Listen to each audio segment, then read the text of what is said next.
हर हर शंभू। आज बात होगी एक ऐसे राजा की जिनकी कहानी सिर्फ युद्ध और जीत की नहीं है, बल्कि ये कहानी है अटूट सिद्धांतों की और उन मुश्किल हालात के सामने कभी न झुकने वाले जज्बे की। जी हाँ, हम बात कर रहे हैं मेवाड़ के शेर महाराणा प्रताप की। तो चलिए सबसे पहले उस शख्सियत को जानते हैं जो इस कहानी के केंद्र में है। कद था 7 फुट 5 इंच। आज के जमाने में भी सोचना मुश्किल है।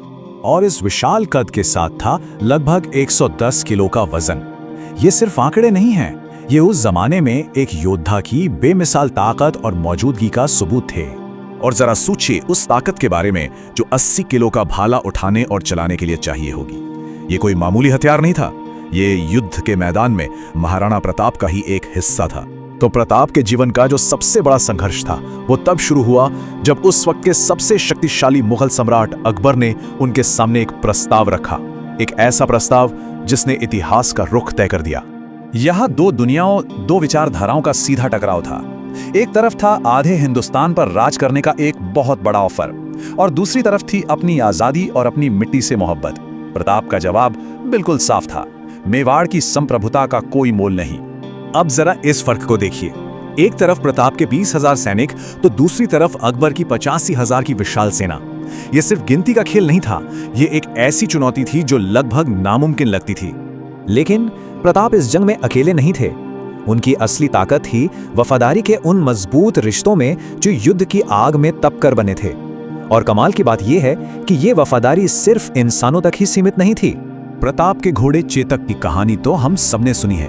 वो सिर्फ एक जानवर नहीं था, दुश्मन के हाथियों को धोखा देने के लिए अपने मुंह पर हाथी की सूंड लगा लेना और फिर बुरी तरह जख्मी होने के बावजूद अपने मालिक को बचाने के लिए 26 फुट चौड़ा नाला फांद जाना। ये वफादारी नहीं, ये बलिदान था। पर चेतक अकेला नहीं था, एक और साथी था, राम प्रसाद। एक ऐसा बेमिसाल हाथी जिसकी ताकत और अपने मालिक के प्रति वफादारी की चर्चाएं दूर दूर तक थीं। और राम प्रसाद की कहानी तो दिल को छू जाती है। जब उसे पकड़ लिया गया तो उसने 18 दिनों तक ना कुछ खाया ना कुछ पिया। किसी और की गुलामी करने से बेहतर उसने मौत को चुना। सोचिए, एक जानवर की अपने मालिक के लिए ऐसी जिद, ऐसा आत्मसम्मान। ये अटूट वफादारी सिर्फ जानवरों तक ही नहीं थी, यही जुनून, यही निष्ठा महाराणा प्रताप ने अपनी प्रजा के दिलों में भी जगाई थी, जिन्होंने आजादी की इस लड़ाई के लिए अपना सब कुछ कुर्बान कर दिया। असल में ये सिर्फ एक राजा की लड़ाई नहीं थी, ये पूरे मेवाड़ की लड़ाई बन गई थी। भील आदिवासी समुदाय उन्हें अपना बेटा मानकर लड़ा।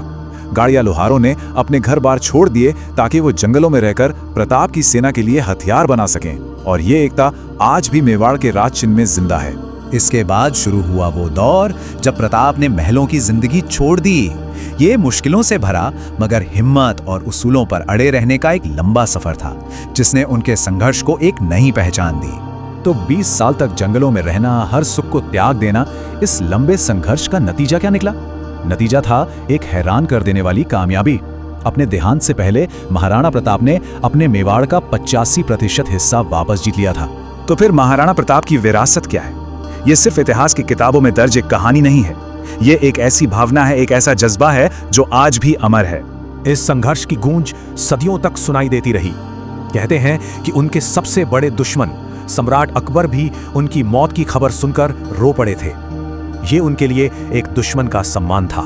और सोचकर देखिए, 1985 में भी उस युद्ध की तलवारें जमीन के नीचे से मिली। प्रताप की कहानी सिर्फ भारत तक ही सीमित नहीं रही। ये किस्सा जो अक्सर अब्राहम लिंकन की मां से जोड़ा जाता है, ये बताता है कि कैसे उसूलों पर चलने वाले एक लीडर की कहानी पूरी दुनिया को प्रेरणा दे सकती है। तो आखिर में सवाल ये उठता है कि एक लेजेंड, एक किंवदंती का होता क्या है?